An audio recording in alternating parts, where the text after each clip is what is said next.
بیکاری اور سستی انسان کو ہلاک کر دیتی ہے۔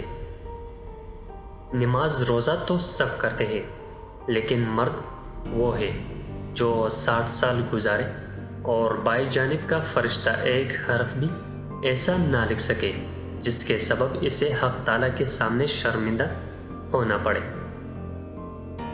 علم سے زیادہ مفید یہ ہے کہ تم اس پر عمل کرو، اور سب سے اچھا علم وہ ہے جو تم پر فرض ہے۔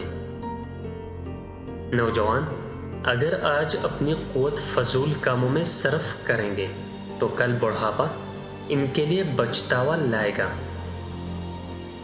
دین کو شیطان سے بڑھ کر دو شخصیتوں سے زیادہ فتنہ کا اندیشہ ہے۔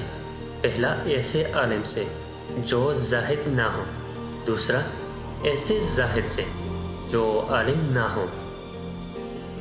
3 اشخاص کو خدا تک راستہ ہے۔ پہلا علم اور حجرے والے، دوسرا گڈری اور مسئلے والے، تیسرا اہل و عیال والے اور کاروبار والے۔ جب تک تم دنیا کے طالب علم رہو گے وہ تم پر غالب رہے گی، جب اس سے منہ پھیر لو گے وہ تمہارے ماتحت ہو جائے گی۔ سب سے بہتر وہ دل ہے جو بدی اور شر سے خالی ہو۔ جوامردوں اور ولیوں کے صحبت میں بیٹھنا گویا اللہ تعالیٰ عزوجل کی صحبت میں بیٹھنا ہے۔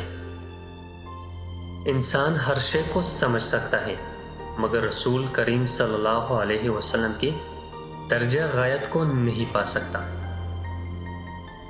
ریا یہ ہے کہ ہر کام محض بندوں کے دکھانے کے واسطے کیا جائے۔ جوامردی ایک دریا ہے جس سے 3 نہریں نکلتی ہیں۔